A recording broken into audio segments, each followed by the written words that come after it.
This is the Fertile Mindset podcast, where we explore all the emotional aspects of fertility to support you on your path to parenthood. My name is Sarah Holland. I'm the Fertile Mindset coach and a mother to 2 children after my own fertility challenges.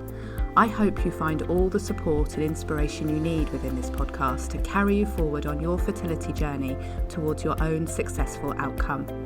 It's also my wish that through listening to these episodes, you rediscover how to enjoy life now and live it to the full while you wait for your baby.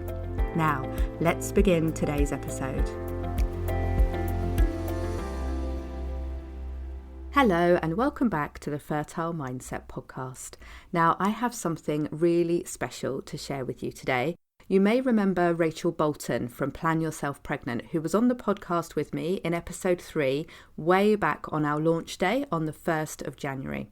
Well, Rachel invited me into her lovely Fertility Heroes group on Facebook a couple of weeks ago, and we had a conversation about all things mindset and why it's a vital part of a fertility journey. It was a really lovely chat about both of our approaches to mindset work in relation to fertility, and I think that you'd like to listen to it too. So I was thrilled when Rachel sent me the recording to share with you, my wonderful podcast listeners. We talk about so much here, and there's such a synergy in the way that we both work with people. I hope that you enjoy listening and that you find some useful support within our conversation.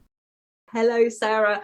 I'm so thrilled to be connecting with you today. And I know that this conversation is just going to be full of gems, full of insights. So how are you today? Welcome. I am really well. Thank you, Rachel, for this invitation. It's always a pleasure to come into your very special group and speak here. So thank you so much. I love our conversations that we have every week anyway. We always get together, don't we, and chat about all sorts of things. And it's really lovely to invite others along so we can have a conversation that we know is so needed. You know, it's really, really needed, isn't it, to talk about the emotional experience, the mindset piece. It's not focused on as much as the physical side of fertility, as our bodies and hormones and all the different things that are looked at under a microscope and in huge detail. But how often do we really set aside time to look at how we're experiencing the fertility struggles, the journey, and the impact it's having on our mindset and the impact our mindset has on our fertility journey. So it's really good to dig into this stuff with you, because I know you're as passionate about it as I am. Yes, absolutely. And I think, I totally agree with what you've said. Like, quite often, a lot of women, a lot of couples put the physical side of things, they make that the priority. So mindset. Sarah, tell us what mindset means for you. Well, I see mindset as so many different things. Yeah. And I often interchange the word mindset with perspective, because it's that way that we see the world, the way we see our fertility journey, how we perceive it, what meaning it has for us, how it impacts on the way we conduct that part of our life, and what we do and what we feel we can or can't do. It has such a huge, far-reaching impact, doesn't it, the way we look at things and the beliefs we have around it. And I know it's a huge part of the work that you do as well, Rachel. And I know that's why you prioritize it as well in all the huge area of fertility that you look at, the physical sides as well. The mindset is kind of key, isn't it, to keep everything together. It's like the glue that keeps everything together and able to work as a whole. Yes, absolutely. Because I say this all the time. It's like a fertility journey is 80% mindset and 20% strategy, because I really believe that if you don't have those mindset pieces, then you don't have that motivation to take the action, to do the physical changes. And I'm really intrigued about this, like, with mindset, like, what are some of those common themes that you see coming up for people who are trying to conceive? There definitely are common themes. And I would say there are common themes that come at the start of their contact with me, at the outset. When someone has got to that point, they might have been trying for a number of months or even years by that point, and maybe have felt like they're coping quite well, and getting the tests done and doing the research and the reading and reaching out for support and maybe having treatment. But there's often a point they get to where everything suddenly feels very overwhelming, and it feels very difficult to kind of navigate through now. Everything just feels too much. Maybe feel like they've overdone the research. There's so much information out there and their mind is so full and they've got conflicting ideas maybe, and they're not sure where to go next. So overwhelm is a huge mindset barrier, I see, because it stops your mind, doesn't it, from functioning in its natural, normal, most healthy, supportive way. It just brings everything to a halt. Or it can do the opposite. It can make you kind of jump very quickly into something and need to take action very quickly. And I see that often with people who are thinking about fertility treatment, and they might be going into an IVF cycle or other treatment very quickly and with a sense of panic. So yeah, the overwhelm is the initial one. Of course, there can be many different elements that affect everybody individually, but I see that often at the start. Yes, thank you for that. And I think that that's really interesting to see how mindset changes, doesn't it? When you've just started out, when you've been trying for a while, and when you've been trying for a very long time. And this is also the way that, I see those common themes coming through for people. And, looking at those different stages, what's needed for somebody when they're first starting out trying to conceive is very different from, if they've been trying for years. There's just a whole different bunch of different things going on. Yeah, you said I'm all for momentum, momentum and keeping going, even if it's just with those tiny little steps that just show yourself that, yes, I'm still doing something. Yes, I'm working towards it. And with each step, I'm getting closer to my baby. I think one of the kind of most common things that I hear from people, but also the most unwanted thing to do, is to take a break on a fertility journey. It's like, this is all too much. I've been through multiple cycles or whatever it might be. And now I need to take 6 months or 12 months off and not think about anything fertility. And whilst I can completely understand and empathize with that, I think that brings up a huge other number of thoughts and fears around time running out, my egg reserve, whatever else is relevant for that particular person. So I think being able to continue on a fertility journey can be one of the greatest gifts, but not continue in a way that is, destructive in any way to your emotional, physical, mental health, but in a way that feels supportive and it feels natural and it feels comfortable. And I like something you said there about forget how you said it, something taking things more lightly, and it's all about the meaning we attach to things, isn't it? How does it feel to be trying for a baby, this perhaps thing that you've always planned to have in your life, something that you see everyone else doing and that you feel should come naturally, and then your body isn't able to do this right now and it's not happening as quickly as you thought it would. And I often see that turns then to a sense of a feeling of failure and, I'm just not good enough, or I knew I'd fail at this. I failed at other things in my life and I'm failing at this time. It brings up those kind of old patterns or old expectations that we have of ourselves. Often we'll go way back to school time or parents or failing exams or something else that happened really early on in life, that when we're then facing our fertility journey and we're again saying, oh, well, these test results aren't good enough and I haven't got a positive pregnancy test, it brings back that kind of sense of not good enough and feeling like a failure. So that can be a huge, heavy meaning and perspective, can't it, on what we're going through.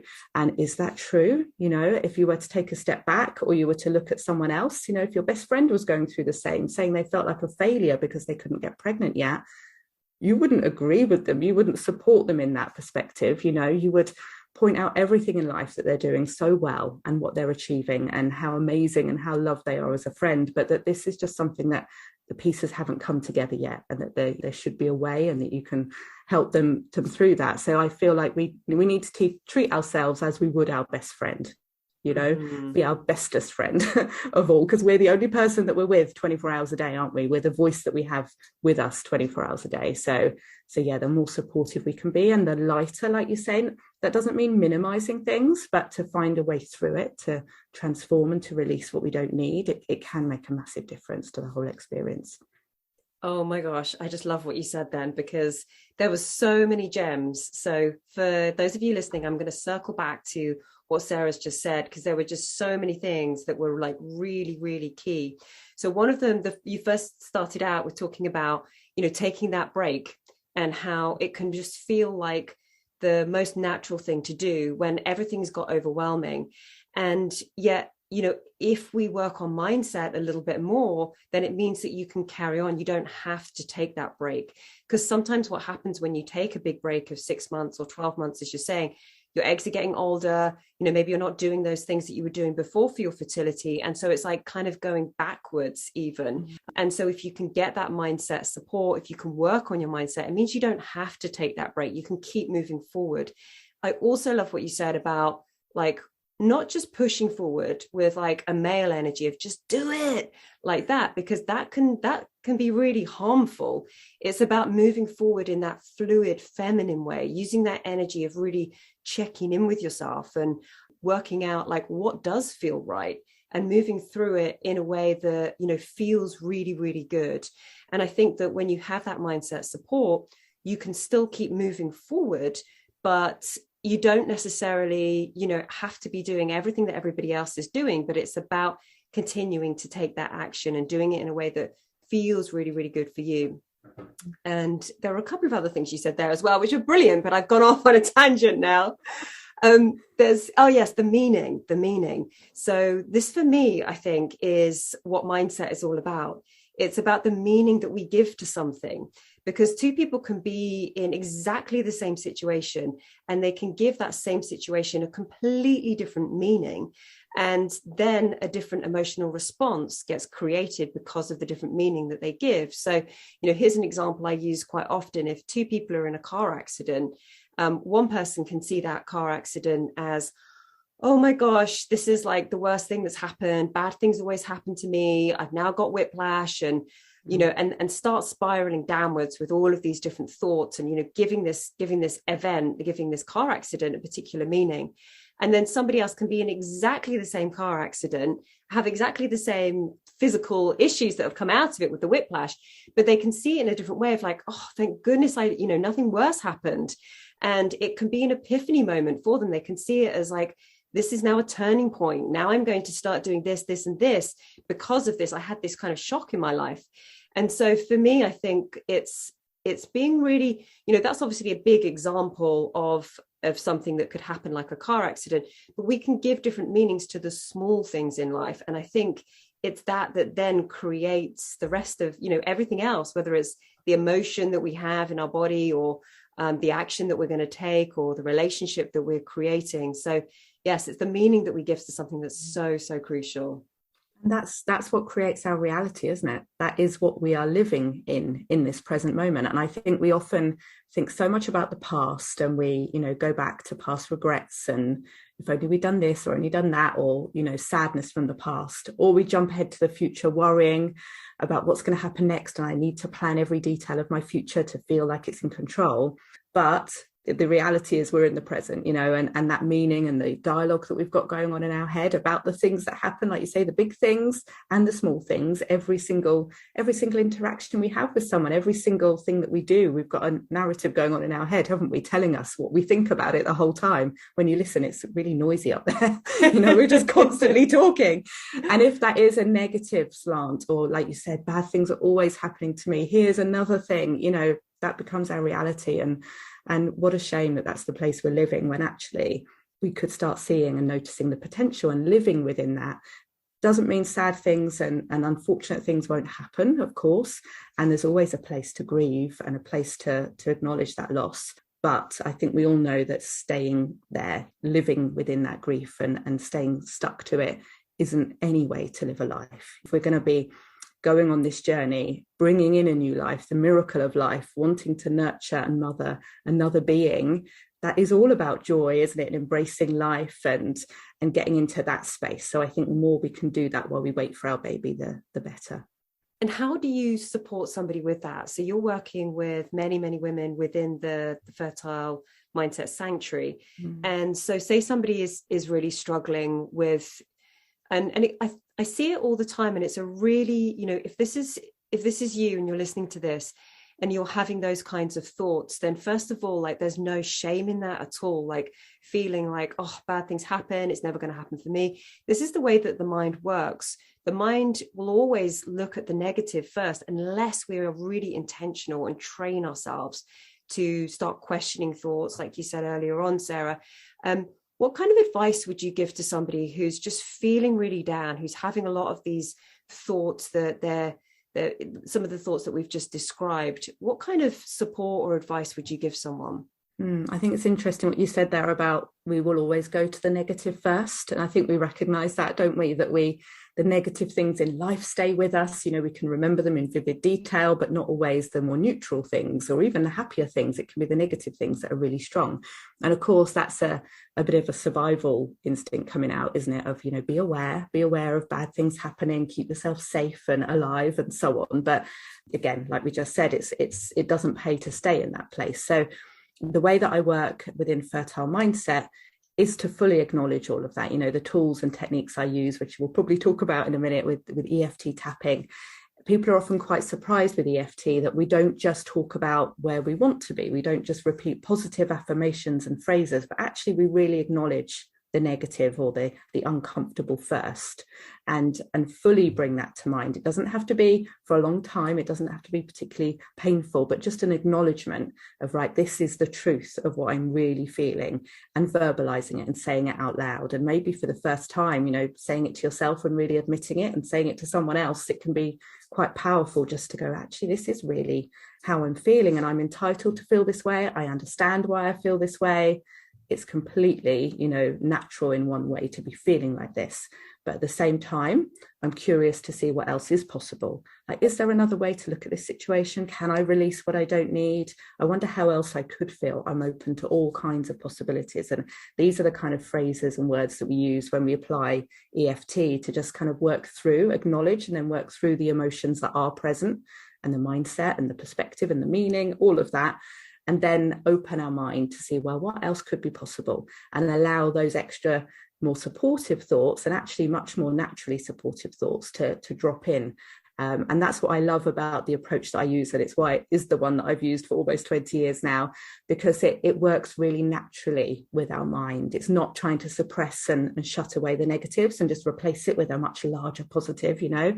And I think a lot of people feel drawn to that kind of work of, I'll just repeat positive affirmations, you know, thousands of times a day, literally it would need to be to cover up the negative. And then I'll be okay, you know, I'll just have this positive thought in my mind. But if the negative is still there and it's there for a reason, it thinks that it's serving a purpose for you. It thinks it's protecting you and helping you and reminding you of when things went wrong in the past, or you need to be aware again, you know. But actually, if we start working with it, bring it to light, we can release it much more naturally, and then move on to what is our most supportive mindset place to be. Oh my goodness, I love that. That is so true. And I think that there's a lot of positive affirmations, and you know, there's definitely validity to that. But you've got to do that deeper work first, that acknowledgement of the other stuff that's going on. Otherwise, it's still there. You know, it's still there. It's like almost like a weed that needs to be plucked. You know, the weeds are still there. The weeds are going to carry on growing in the garden. And you might have these lovely flowers and these beautiful smells there, but the weeds will still be there. So it's about getting to the root, getting to those weeds and really looking at them, acknowledging them. And I love what you said there about, well, they're there for a reason. And, you know, I know that so many women who are on a fertility journey have been through so many traumatic things, whether it's losing a baby or, you know, going through IVF or just trying, you know, each month on month, it can be really, really stressful. And so it's like acknowledging that stress, acknowledging those traumas and working with them, doing that deeper work can then release all of that. And so you do that with EFT. For somebody who doesn't really know what EFT is, could you just briefly describe it for a moment?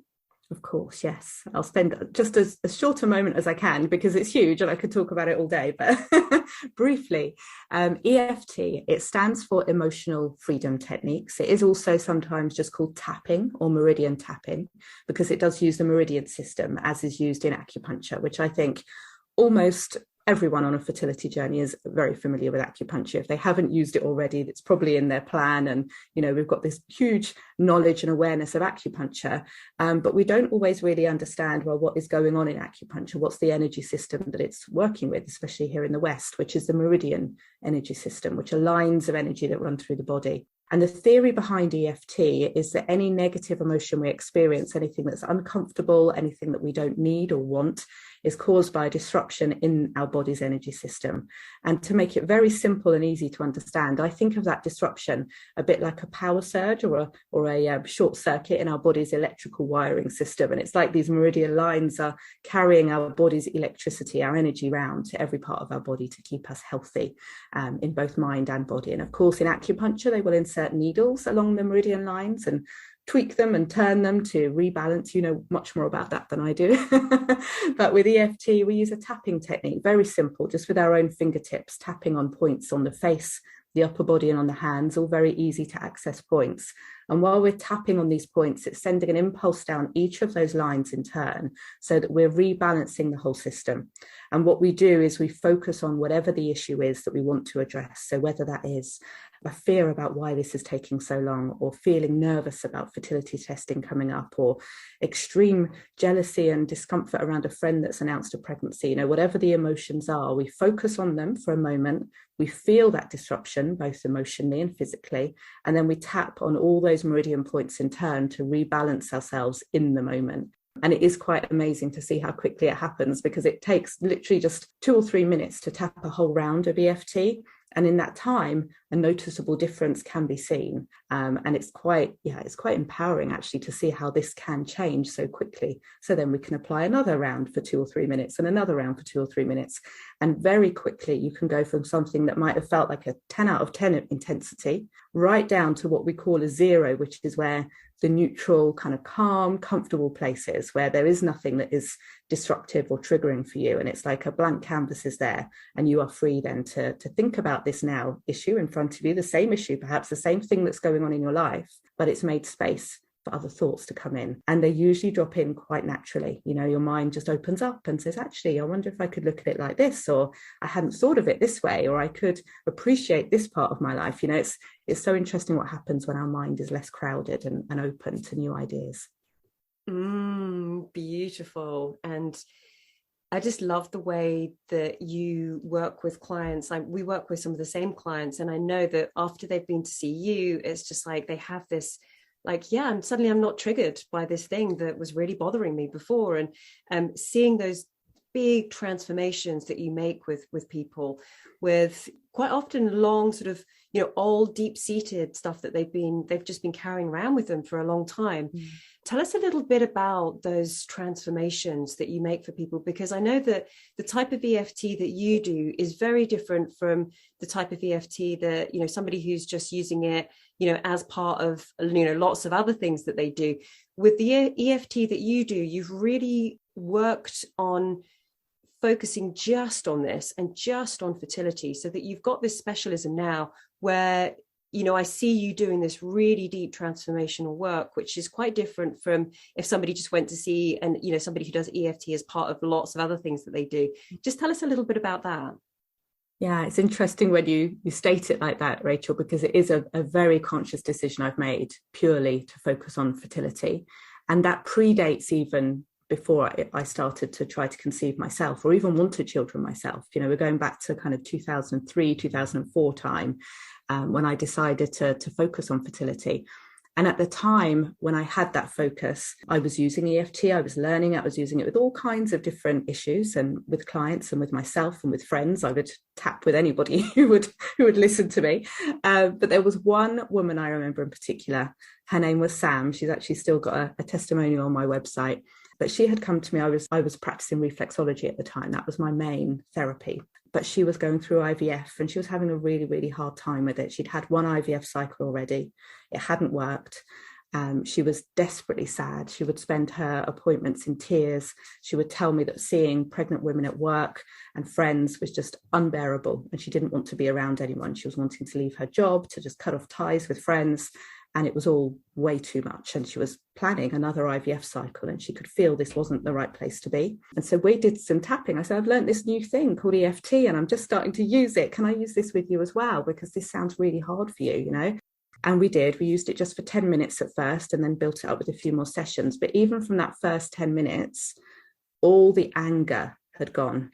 All those, which she described as hatred for others who were pregnant, which she hated to say herself, you know, hated to admit those feelings, but she was being really honest. And all those feelings went. And I remember her coming back for the next appointment saying, my husband asked me what's happened to me because my whole attitude and my whole personality around fertility has completely changed. And I feel fine now. I feel comfortable. I feel at ease. Preparing for the next IVF, which she did. And she did conceive her first baby then. She went on to have a second baby later as well. But it really showed me in that one, I can remember that first 10 minutes so clearly because I could see the difference in her. I'd known her for months and I'd seen the pain she was going through. And then suddenly in 10 minutes, we had this huge shift, which I hadn't ever seen in her. And it made me very intrigued about, what else can we do here? And all the women that I support, because I was already in the fertility world then, what could this do? How, if we could really acknowledge the emotional side and really heal that and transform it, how else could they feel? And what kind of huge difference could it make, both to their fertility journey and hopefully the outcome, as it did with Sam, that first 10-minute client there, but also their life that they're living now. And I think that is so, it's equally important, should we say. At times it can feel even more important. Other times the fertility side feels more important, but let's give them kind of an equal footing really when you're looking at a person and what they're experiencing. And that is the way I approach sessions. So yes, whilst I am 100% fertility focused, and that is why everyone comes to see me, is because they're on a fertility journey and they're struggling emotionally and they want some support and some answers. Always we look at the whole person. We don't just look at, okay, what's your fertility treatment, let's just support you with that and be focused on that one part, because quite naturally the fertility impacts on every area of life. And every area of life impacts on fertility, whether that is where you're living, the people that you've got around you, your friends, your family, your job, your career or a business, finances, your relationship, the world, the state of the world that we live in, everything impacts on fertility and vice versa. So going back to what you asked me, which I'm trying to remember now, I think what are these transformations that we see? And the ones that really do stand out for me is when a major, and this is almost everybody I work with, I would say, but it's those major life shifts and changes and perspectives that happen. Yes, it is amazing and it's wonderful when someone sends me a text telling me that they're pregnant and, the support was helpful. That's wonderful.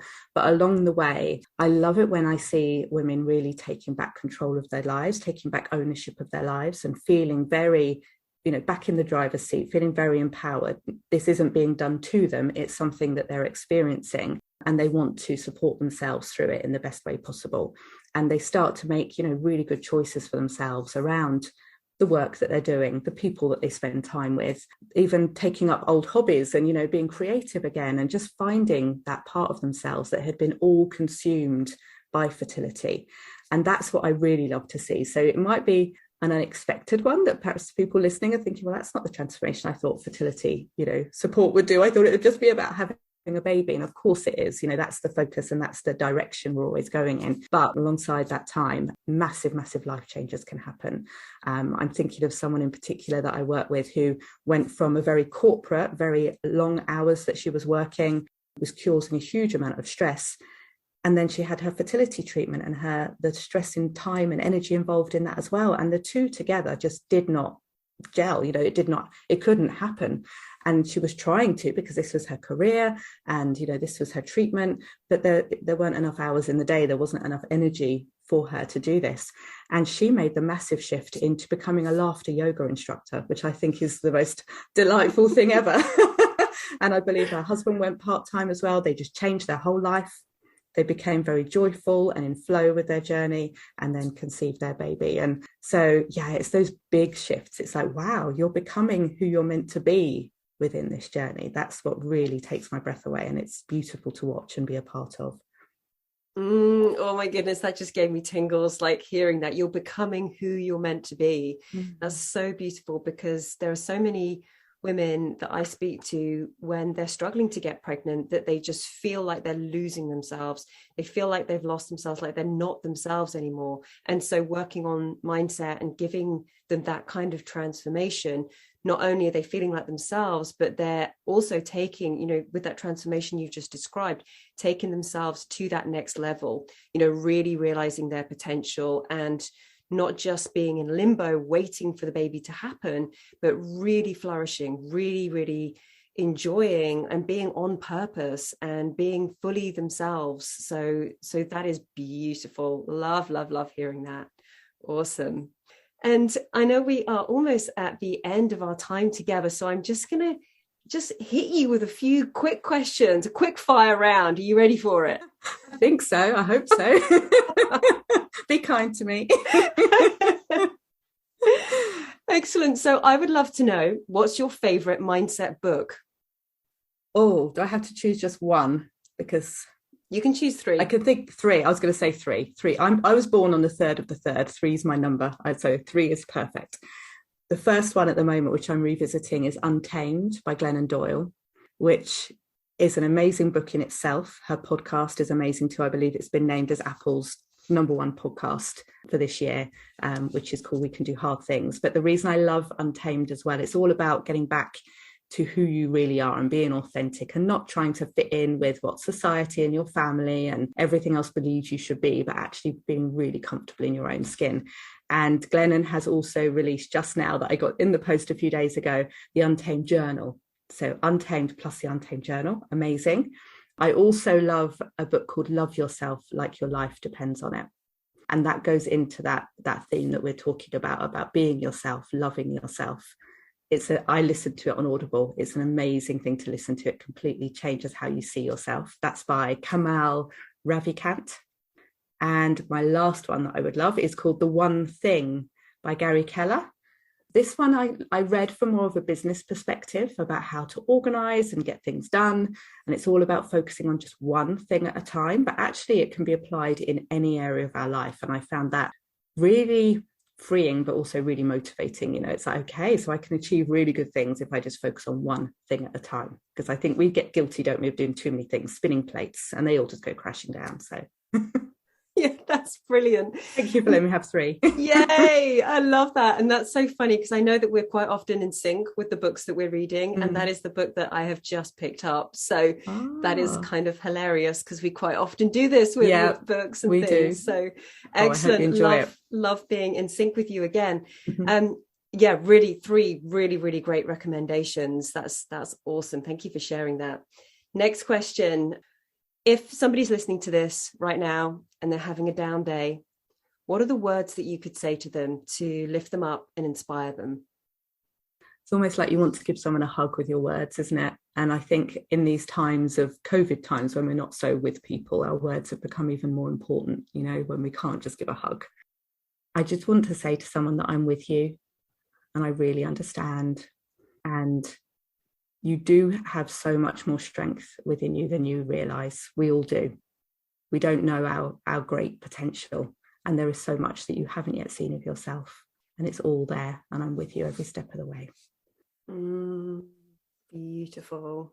Yeah, I really felt that. That was beautiful. Thank you. I think we need more of that in the world. We need more of just hearing people rather than giving advice and, you can do this. And like you said, that male energy, we need right now, in every time in history, but right now in this moment we're living in, I think just really hearing people for what they're experiencing and not trying to, make it all better very quickly, but just hearing them and inviting them to trust with you that they can do this. Yes, thank you. So powerful. And that's it. It's being heard, it's being understood, it's knowing that somebody else is there. And that makes all the difference, rather than coming in with some unsolicited advice. It's being held, it's being understood. So thank you for sharing that. And I'd also love to hear a little bit about the Fertile Mindset Sanctuary. And could you tell us a little bit more about that and how you support people and the different levels that are available for people, the different levels of support? Yes, thank you, Rachel, for allowing me to share this, because it's something that I'm very proud of. It's my 3rd baby, if you like, after I had my 2 babies. And the Fertile Mindset Sanctuary is my membership that's for anyone on any kind of fertility journey. It's that safe space to be supported, to be heard, but also to be given the tools and the techniques and the support to do this mindset transformation that we've been talking about today, to learn and to really understand EFT, which is a very simple technique to pick up, but then to be guided through using it in the best possible way as well, so that you achieve what you want to and you get to your your own place that feels, like you've got all the strength you need and all the resources you need to see this journey through. So the sanctuary is at a couple of different levels. Right now, I have opened the completely free membership level, which everyone is invited to join and come in. As soon as they join, they receive a class called the Fertile Mindset Mastery class that gives absolutely everything you need to get started and in using EFT and be guided through using it and get some results within that class. So I think it's a lovely boost to start with, and to show what's possible. And then even in the free membership level, you receive a weekly email from me with tips and guidance. There are other resources that you can step into. And you're also the first to be known when we open the paid level of membership, which we open around 3 times a year. So, and if that's something that, is of interest, then it's well worth joining us on the next level, because we have support groups and lots of live interaction and support that we can do as a smaller group. So yeah, there's lots of support and kindness from the other members in there as well. I know that some of your Fertility Heroes members are over in the sanctuary as well, and it's lovely to see people getting the support they need from different places. They're prioritizing the mindset. They're also prioritizing their health and their well-being and their exercise and their relationships. It's looking at our body, our experience in our life in all these different ways, isn't it, to support our fertility. Thank you so much, Sarah. It's been such a joy talking to you. Thank you so much for being on. Oh, it's been a pleasure. It really has, Rachel. I'll give the link to the sanctuary as well so that anyone can find that. I know we can put it in the text there as well. It's fertilemindset.com/sanctuary. And yeah, it would be such a pleasure to continue this conversation and continue the support. Thank you so much, Rachel. It's been lovely to be here. Thank you. I'm so pleased you're listening to the Fertile Mindset podcast, and now I would love to invite you to join us in the Fertile Mindset Sanctuary. The Sanctuary is my fertility support membership, which is focused on taking care of you and helping you enjoy your life while you wait for your baby. In the Sanctuary, I'll guide you through using an amazing technique called EFT or tapping, and you'll soon be feeling less stressed and more joyful. If you're not already in the Sanctuary, do come and join us today, because the best time to start receiving support on your fertility journey is always right now.